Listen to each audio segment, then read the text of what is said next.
Mister, please, just $5. It's for my mama's medicine. He glanced down, expression unreadable, then turned away without a word. To him, it was nothing, just another voice in the noise, until something tugged at his memory. What would you do if a child, barefoot in the snow, asked you for $5? Not for candy, not for a toy, but for her mother's medicine? Hold that thought. Before we begin, where are you watching from tonight? Drop it in the comments. I'd love to know. Now, let me tell you a story. It's Christmas Eve in the city, the kind of night that feels like a postcard brought to life. Storefronts glow with warm light. Trees wrapped in gold twinkle on every corner, and the air hums with laughter, music, and the distant jingle of bells. The scent of cinnamon rolls and roasted chestnuts drifts through the breeze. Everything sparkles, except her. There, in the shadows between a decorated toy store and a brightly lit cafe, a little girl stands alone, no more than 9 years old, thin, barefoot, wrapped in a too-big sweater with unraveling sleeves and a hole in one elbow. She holds a crumpled plastic bag close to her chest. Inside are scraps of cloth and something that looks like a homemade bandage. She isn't begging. Not really. She's offering. I can clean your car windows, she tells a man in a suit. I'll mop your shop floor. Just, please, I need money. Mama's sick. She needs medicine. But her voice is swallowed by the sound of car horns and Christmas carols. No one hears her. Or maybe they just choose not to. People brush past. Some glance down and look away. Others don't look at all. One woman tightens her grip on her purse. Another mutters something about child services and keeps walking. The girl doesn't cry. Not yet. She just takes a breath, pulls her sweater tighter, and tries again. Another person. Another no. And then he walks by. Tall, expensive coat, leather shoes, cell phone pressed to his ear. The kind of man who doesn't slow down. The kind who owns the building he's walking past. She steps in front of him. Just a little. Sir, please, I just need $5 just for tonight. He doesn't even stop. Doesn't even look. He walks straight past her like the wind, like she's invisible. She turns away, embarrassed, pretending like she was never going to ask. She starts to walk off, shoes crunching ice she can barely feel. But then he stops, just for a second, his face still forward, body still tense. Something pulled at him. He turns his head slightly, looks back, at her, at the sweater. It's old, faded, worn, but unmistakable. The stitch pattern, hand-knit, uneven in places, like it was made with more love than skill. A soft lavender thread woven into the cuffs. He's seen that before. Years ago. His breath catches. He takes a step back. Not toward her. Not yet. But in his mind, he's gone somewhere else. A memory. A woman. A fireplace. And a pair of hands knitting that exact same pattern. The child doesn't notice. She's already walking away, her shoulders hunched against the cold. And the man, he's left standing there in the snow, staring into the past, at a sweater that doesn't belong to a stranger. It belonged to someone he once loved. And that is where this story begins. By the time most people are just waking up, he's already signed 3 contracts, moved millions, and made a man cry in a boardroom. He's that kind of powerful, the kind that doesn't blink at pressure, the kind that forgot how to feel a long time ago. Meet Alexander Cole, CEO, billionaire, ruthless, if you ask his competitors, efficient, if you ask his assistant. But if you asked him, he'd say he's just practical. No time for emotions, no patience for weakness, and definitely no use for Christmas. While the city hangs wreaths and drinks cocoa, he's at the top floor of a steel and glass skyscraper, poring over numbers and cutting costs that don't perform. Charity? Waste of margin. Sentiment? A distraction. Holidays? A marketing tool. Nothing more. Outside his office, the world twinkles. Inside, it's silent. Clean. Uncluttered. Sterile. Even. A place where nothing lives that can't be measured on a spreadsheet. His phone buzzes. He doesn't look up from his laptop. Yes, he answered flatly. It's a CFO. Try and convince him to greenlight a holiday donation. Something about community goodwill. Tax breaks. Brand image. He leans back in his chair and says calmly, if I wanted to buy warm feelings, I'd invest in scented candles. Tell them no. Click. End of conversation. He turns back to the screen. Numbers. Growth charts. Expansion targets. The machine keeps moving because he makes it move. He's built walls around himself so high, most people stop trying to climb them. But then again, that's the way he likes it. Control, focus, power. And maybe, just maybe, it's easier than remembering what it felt like to lose. Because if you dig deep enough, far beneath the layers of Armani suits and boardroom bark, there is something buried there. A woman, a smile, a promise never kept. But he doesn't go there. Not anymore. Not until today. Because earlier this morning, just for a second, something cracked. That girl, that sweater, that stitching. He tried to forget it. Brushed her off like a speck of dust on his coat. But even now, hours later, he can still see it. That pale lavender thread. That hand-knit pattern. He saw it once before on Christmas Eve years ago. In the hands of a woman he loved. The same woman he buried. His jaw tightens. He pushes the thought away. Forces his attention back to the glowing screen. But for the first time in a long time, the numbers don't comfort him.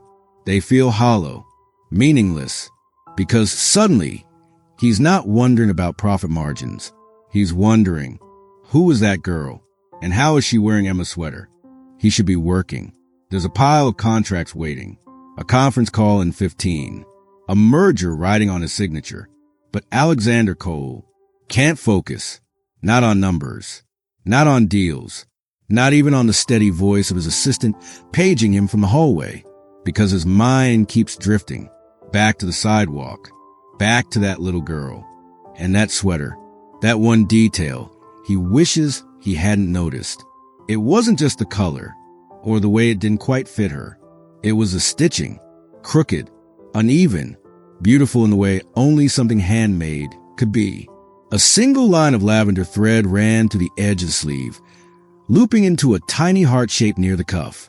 Sloppy, imperfect, so familiar because once, long ago, he watched someone knit the exact same pattern in a warm living room by a fire that smelled like pine wood and cinnamon. Her name was Emma. She didn't knit like the women in magazines. Her stitches were clumsy, her yarn always tangled, but she didn't care.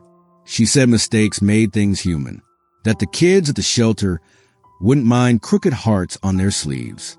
They'd just be glad someone thought of them. That was Emma, heart bigger than their apartment, hopeful to a fault, always believing that one small kindness could change a life. She made dozens of those sweaters that winter. For children who had no one, for strangers she would never meet. And one night, sitting cross-legged on the couch with yarn all over her lap, she made one just like the girls. Lavender thread, crooked cuff, a tiny embroidered heart. It was the last sweater she ever finished. He remembers now how she gave it to a volunteer who came to pick up donations. How she smiled and said, "Make sure this one finds someone special." He hadn't thought about that moment in years, had buried it under deadlines, ambition, and grief. But today, on a frozen sidewalk, in the arms of a shivering little girl, that forgotten sweater came back. And with it, a flood of everything he tried to forget. Emma's laugh, the way she hummed while she worked, the way she never gave up on anyone, not even him. He pushes his chair back, stands abruptly, runs a hand through his hair. This isn't like him. He doesn't chase ghosts. He doesn't lose control. And he certainly doesn't leave meetings to go find some nameless child on the street. But he's already grabbing his coat, already heading toward the elevator, already dialing the driver, because something in his chest is stirring, aching, in a way it hasn't in years. Maybe it's guilt. Maybe it's memory. Maybe it's her. All he knows is he needs to find that girl, and fast, because somehow impossibly, She's holding a thread that could unravel everything he thought was gone. He doesn't remember leaving the building. 1 minute, he was in his office, staring at a spreadsheet that no longer made sense. The next, he's in the back seat of his car, coat still unbuttoned, tie loose, heart pounding. Outside the window, the city flies past in streaks of gold and gray. Christmas lights blur. People rush by. Laughter echoes. But all he can think about is a little girl in a hand-knit sweater. He leans forward.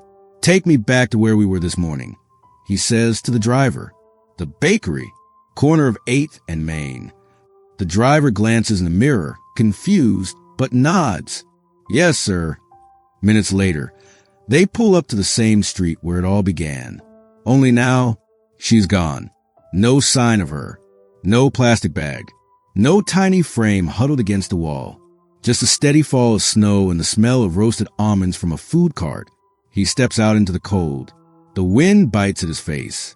His shoes crunch across salted pavement. He scans the sidewalk, the alleyways, the stoops. Nothing. He starts asking. First, the barista in the corner cafe. "Did you see a little girl out here earlier?" "About 9. No shoes. Wore a gray sweater." She frowns. "Yeah, she was here this morning. Tried to clean the windows. Poor thing. I gave her a muffin." "Where did she go?" The woman shrugs, already busy with the next customer. "I don't know. She left. Just walked off." Next, a security guard at the bank next door. Then a vendor selling hot cider. Then a teenager smoking behind a music store. Bits and pieces. She was coughing. She looked tired. She said her mom was sick. Finally, someone says she left this behind. It's a plastic bag, crinkled, dirty, almost empty. Inside, a scarf, torn, a used tissue, and a folded up paper, soft with handling, smudged with street dirt. He unfolds it, a prescription, old, barely legible, but scribbled at the bottom in a child's handwriting. St. Lucia Hospital. Mama. His heart lurches. St. Lucia. He knows it. A small hospital on the east side. Underfunded. Forgotten. The kind of place that charity cases go when they have nowhere else. He's already moving, back in the car. Voice sharp. Urgent. St. Lucia Hospital. Now! As the driver pulls into traffic, snow begins to fall harder. The city grows quieter. Colder. He stares out the window, jaw clenched, mind racing. He doesn't know why he's doing this. He doesn't know who that girl is, or how she ended up with Emma's sweater. But something inside him refuses to let this go. Not this time. Not again. Because somewhere in that hospital is a dying woman. And maybe, just maybe, a truth that could change everything. The hospital doesn't smell like Christmas. It smells like bleach and quiet desperation. Walls once painted cheerful colors have dulled with time. The garlands taped above the front desk feel like they're trying too hard. No one here is celebrating. Alexander walks in, sharply out of place. Tailored coat, polished shoes, urgency in his steps. But beneath the surface, he's unraveling. He approaches the nurse's station. "I'm looking for a woman. I don't know her name. Her daughter said she's here. Sick. I need to find her." The nurse raises an eyebrow. "Sir, we have over 100 patients." He opens the crumpled note, holds it out with the desperation of a man holding on to a thread. "She wrote Mama, St. Lucia Hospital on this. Please." The nurse softens, takes a note, glances at the handwriting, frowns slightly. "I think I know who this belongs to." She stands, nods toward hallway. Room 207, end of the east wing. She's not doing well. He starts walking fast, almost running. The hallway stretches out like a memory he's afraid to meet. Dim lighting, peeling corners, echoes of soft coughs and squeaky wheels. Everything in him wants to turn back, but he keeps going. And then he sees her through the glass window, the little girl, curled up in a chair, sweater bunched around her arms, eyes barely open. Beside her, a woman, thin, pale, breathing shallowly. A tired nurse adjusts in 4-line as the monitor beeps gently beside the bed. The room is quiet, fading. He steps in, unsure what he's even going to say. The girl looks up first. Her eyes widen. "You came?" Her voice is hoarse. Before he can respond, the woman stirs. Slowly, painfully, she opens her eyes. Then she sees him, and everything changes. At first, she blinks like she doesn't believe what she's seeing. Then her lips part, shaky, stunned, and in a whisper, she says, "No, it can't be. You're him." Alexander freezes. Her face, so thin now, worn by time and illness, still carries a shadow of something familiar. He steps closer. Do I know you?" She lets out a weak breath. Not quite a laugh. Not quite a cry. "Emma, you were married to Emma." His chest tightens. "You knew Emma?" A tear slips from the corner of her eye. "She was my sister." The world tilts. His breath catches. His mind spins. No, that can't be. Emma never mentioned a sister. Never mentioned family at all. He looks at the little girl, then back at the woman lying in the bed, and it all starts to fit. The sweater, the lavender thread, the crooked heart stitched at the cuff. This woman, this girl, they're not strangers. They're family. He steps back, like the air's been knocked from his lungs. Why didn't you ever tell me?" The woman closes her eyes for a moment, swallows hard. "We had a falling out. Years before she met you. I wrote letters, but I think she was trying to protect us both from the past." She coughs. The monitor skips for a second. The little girl rushes to her side. "Mama, don't." "I'm okay, baby," the woman whispers, though clearly she's not. Then she looks at Alexander again, softer now. "You look just like you did in her wedding photos. She loved you so much." His knees nearly buckle. Emma's wedding. Emma's laughter.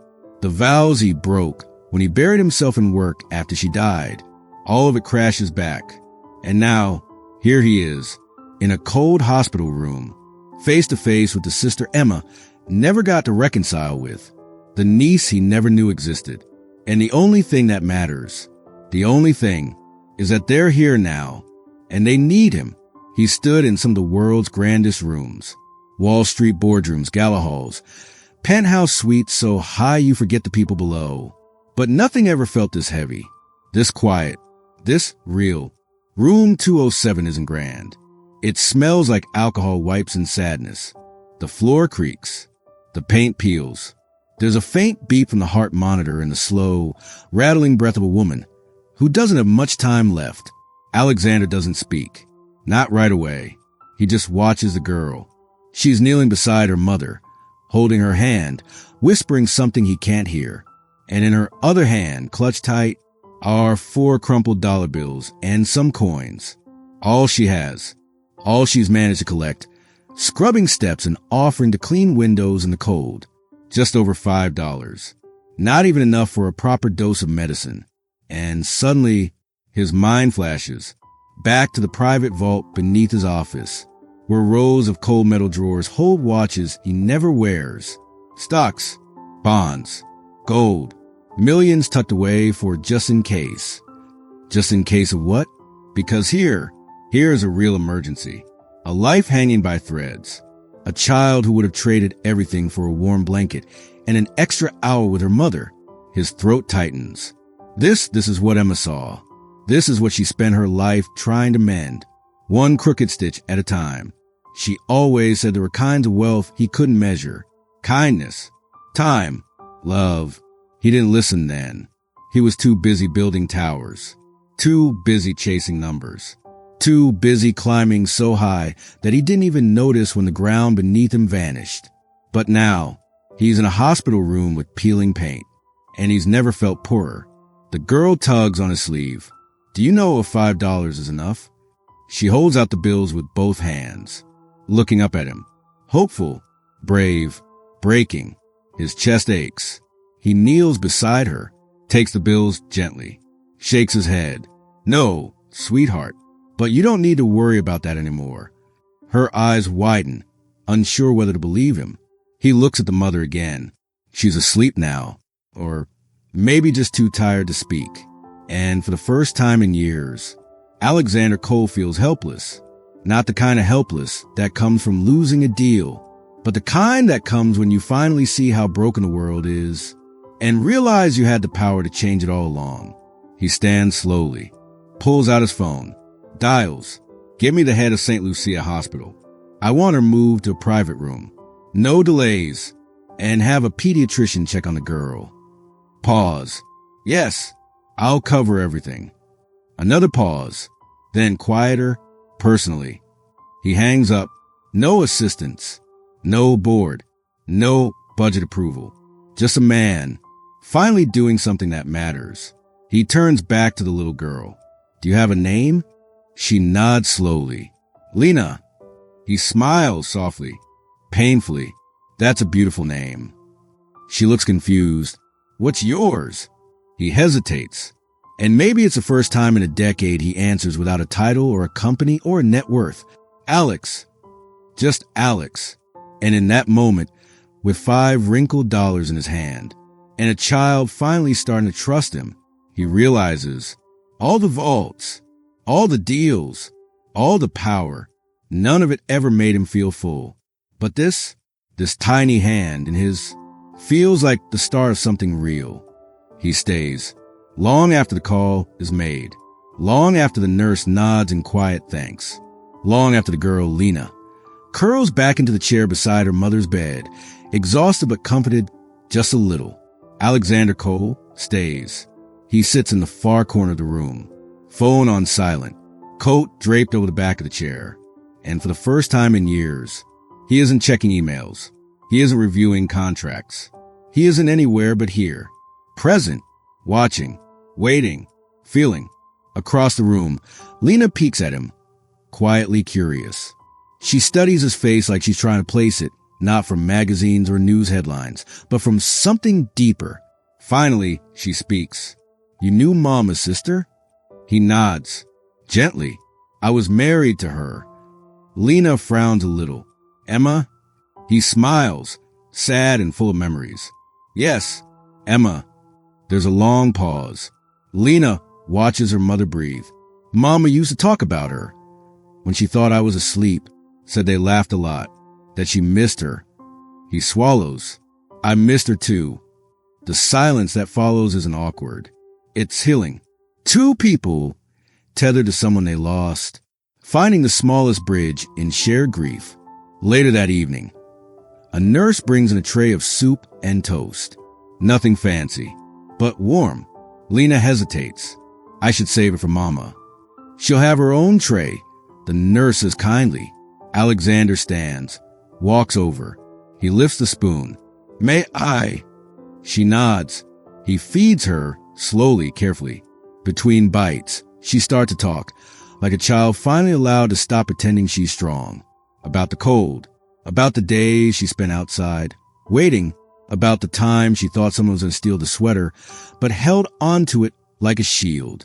"It smells like flowers," she says softly. He smiles. "Lavender.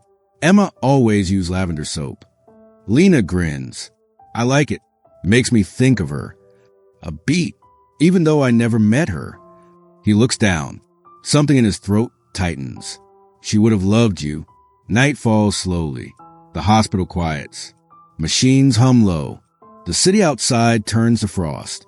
Lena curls up on the couch beside him. He covers her with his coat. And for the first time in as long as he can remember, he doesn't want to be anywhere else. Not in a skyscraper. Not in a meeting. Not in the past. Just here, with this child. With this fragile, unfinished family. With this second chance he never knew he needed. Because what began as guilt has become something else. A kind of peace. A kind of purpose. Emma once told him, "You don't have to save the world. Just don't ignore it." And for years, he ignored everything. But tonight, in this room, he listened, and it changed him. Morning arrives quietly. The light slipping through the hospital blinds isn't bright, just soft enough to cast a glow across the room. Everything feels still. The machines keep their rhythm. The nurses move in hushed tones. And Lena sleeps her head resting on Alexander's lap, breathing steady, safe. He hasn't slept. Not really, but he doesn't mind. He's been watching the sunrise, wondering how many he's missed, chasing everything that now feels so empty. Then there's a knock. A nurse steps in with a cardboard box. "We found this among her things," she says quietly, gesturing toward Lena's mother. "Said it might be important. She wanted you to have it." He takes the box, confused. It's small, light, old. When he opens it, the scent of dried lavender drifts up, faint but unmistakable. His heart stirs. Inside, a few photographs, a knit scarf unfinished, a crumpled note with scribbled dates of doctor visits, and at the very bottom, an envelope, yellowed, bent at the edges. His name on the front, Alex, in Emma's handwriting. His hands tremble as he picks it up. His breath catches. He hasn't seen that handwriting in years. Had almost forgotten the loops of her letters, the way she dotted her I like a child, playful, full of hope. He opens it carefully and begins to read. "Alex, if you're reading this, I guess I'm gone. I hope that means you finally found her, my sister. Her name is Marie. And if she let you close enough to learn that, then maybe she forgave me. Maybe you can too." His eyes blur. He blinks, exhales, continues. "We had a falling out. I never told you. I thought I was protecting you from my past, from the hurt. But maybe I was just scared. Marie is good, strong, stubborn. She used to braid my hair when I cried. We were all we had for a long time. Then life got messy, and I left her behind. But Alex, if she ever needs help, please, be there. Not out of guilt, not because you owe me anything, but because you'll need each other." A pause in the letter, a break in the ink, like she wrote this part with a shaking hand. "I never stopped loving you, not even when my body failed me. I want you to live, not in that tower of glass, not in your office, but here, in the real world, where people break and forgive and need each other. If you find this, then maybe, just maybe, there's still time." The letter ends there. No signature, just white space. But it says more than pages ever could. Alexander presses the letter to his chest. Eyes closed, shoulders shaking. Not with grief alone, but with something deeper. Relief, regret, a chance. He looks at the little girl, still asleep beside him. Emma's niece. His niece. And he knows. He wasn't just meant to read that letter. He was meant to answer it. It's Christmas morning, but there are no stockings, no glittering tree, no mountain of gifts waiting in silk ribbons and snowflake paper. Just a hospital room, quiet, dim, still carrying the scent of antiseptic and slow hope. And yet, somehow it feels magical, because for the first time in days, Marie, Lena's mother, has color in her cheeks. Her breathing is steadier. The doctors say the treatment is beginning to work. There's still a long road ahead, but this morning she's awake, alive. Lena is the first to notice. She'd been asleep on the edge of the bed, one tiny hand resting on her mother's arm, like she was afraid to let go, even in dreams. Marie's fingers twitch. Her eyes flutter open. And then, a whisper. "Baby?" Lena bolts upright. "Mama?" Tears come before words. She throws her arms around her mother's neck, laughing and crying at the same time. Alexander steps back, quietly, watches a moment unfold like something too sacred to interrupt. He doesn't belong in the spotlight of this scene. Not yet, but he's there. And they know. Marie reaches for his hand, frail but grateful. "Thank you." He nods gently. "Merry Christmas." Later that morning, a knock at the door. It's a nurse pushing a cart, but it's not medicine. It's wrapped boxes, a small artificial tree already lit, a tray with pancakes shaped like stars, and 2 steaming cups of cocoa. Lena gasps, "Is that?" "For us." The nurse smiles. "A friend of yours arranged it. Said Christmas shouldn't skip this room." Lena turns to Alexander, wide-eyed. "Did you do this?" He shrugs, trying to act casual. but there's a warmth in his eyes that betrays him. Maybe, with some help, Lena throws her arms around him. It's not a polite hug. It's a real one. The kind of hug that says, you matter now. The kind that says, you're not alone anymore. She opens the first present. It's small, wrapped in brown paper with a crooked bow. Inside, a brand new sketchbook, colored pencils. She flips it open in awe. I told Mama once I want to be an artist. He smiles. Then I think the world's lucky. She grins up at him, missing teeth and all. This is the best Christmas I ever had. Alexander looks around. There's no snow falling. No piano playing softly in the background. No grand celebration. Just a girl, her mother, and a man who thought he had everything until he realized he had nothing that truly mattered.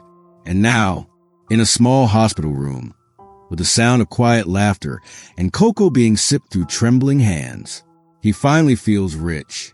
Some stories don't end with fireworks, or headlines, or grand speeches in marble halls.